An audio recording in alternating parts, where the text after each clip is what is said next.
Jonathan Mayo, MLB Network, MLB Pipeline. Is that right? All the appropriate Sure. credentials? Yeah, why not? But Jonathan Mayo is here. You guys are doing 30 teams in 15 days. It was 30 teams in 30 days for a minute, right? And now it's you got separate crews in Arizona and Florida, but you're on the Florida leg. I think Jim Callis is on the Arizona leg. But how much fun has it been just getting around backfields and seeing all the guys that, we sit here obviously watching a ton of video and getting out to minor league affiliates, but seeing them all in one spot, that has to be convenient for you. Well, it's great. I mean, it's like everyone with spring training. It's like, we're starting over again, and we get to see it. We don't have the time to get out and see that many people. Right. People think we're running around the country seeing players in the minors. We just don't have the opportunity to do that. So a lot of times, spring training and then Arizona Fall League, but this is sometimes our first opportunity to see a guy that we've written or heard about or talk to them directly. So, it's always exciting. So you just got done with Thomas White. Was that your first in-person conversation with Thomas White or no? No. So I met him when he was in high school. I almost said I met him in high school. And I'm like, no, the math doesn't work out there. But no, I met him when he was in high school the summer before his senior year. Gotcha. He was doing the PDP League, one of the showcase events. Yep. And I talked to him a little bit then. And then I talked to him at last year's Futures game. Okay. And so this is, I guess, the third time. So we have a rapport now. I'm sure. And he is obviously one of the more talented left-handers in all of minor league baseball. I think about two guys in Chicago. I think about Noah Schultz, and I think about Hagen Smith, and then Thomas White is right there. What has impressed you about White so far in his pro career? I mean, we all knew he was big, but I saw him in high school. He's gotten he was projectable. You knew that. And you don't know, how can he add weight? Is he going to get stronger? He's gotten so much stronger, but in a really good way. He didn't get all stiff or anything like that. Yeah. And he gained the right muscle in the right positions. That is correct. And then the stuff is just played, and the command, it got better. As his year went on, he got better and better. He figured some things out. He was better up a level, which is always, intriguing. So now we're talking about a guy who's 20, and now on probably a little bit of a faster track. And listen, if you told me that you would see him in Miami this year, I wouldn't completely think that's outrageous.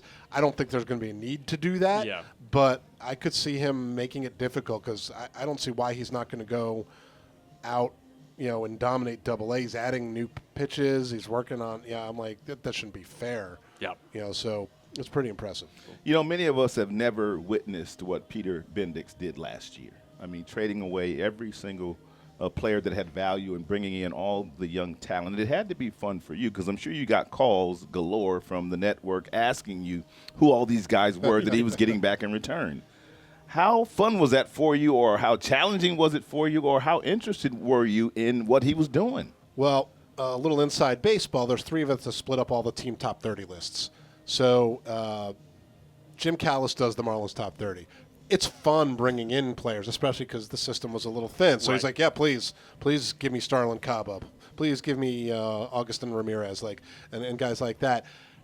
If you're on the other end and you keep losing those players, and now I got to find someone to replace it. The trade deadline gets a little crazy. It's a lot of fun.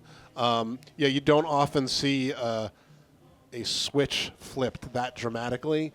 So it's always interesting to see how a team, when they decide to rebuild, how they're going to go about it. Do they get good talent in return?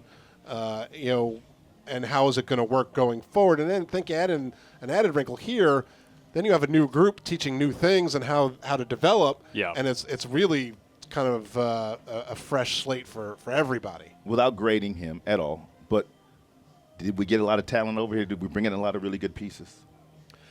Yeah, my institutional memory is so bad I don't remember the specific trades. But looking at the top of the list, you got some really exciting players who maybe have some question marks. They didn't bring in the guy who's the number one prospect. Right.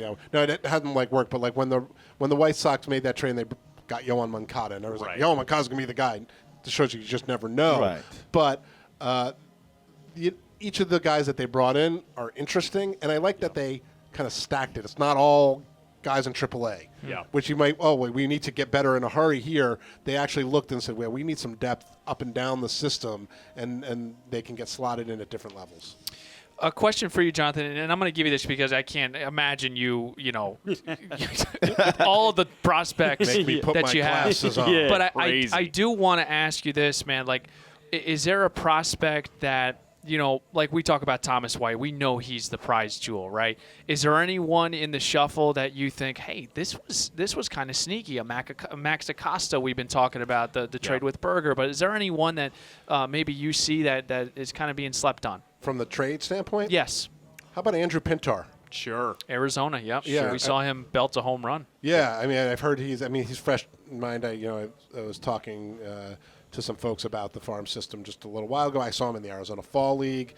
He's figured something out. Like, I'm not sure what he is. Maybe he's a fourth outfielder, but everyone needs a fourth outfielder. Yep. But all of a sudden, the bat's working. He's just being told, go out and play center field every day. So he's probably the one who's like, he's not looking like, oh, my goodness, we got Andrew Pintar. Sure. He's going to be a superstar.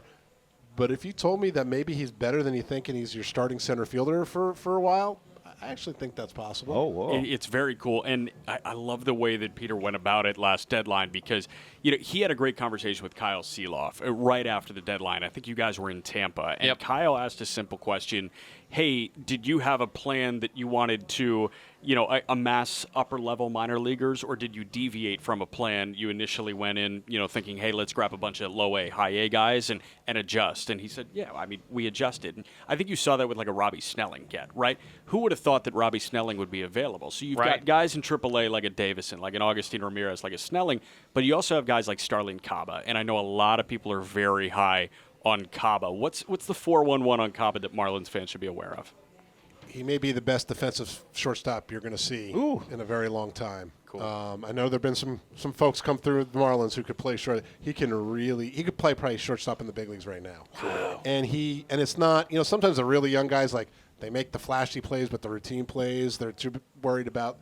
He's a legit shortstop. Now, when I talked about the question marks, how much is he going to hit? Yeah. He makes a lot of contact. It's actually not a bad approach. He doesn't swing and miss a ton. He just needs to add strength.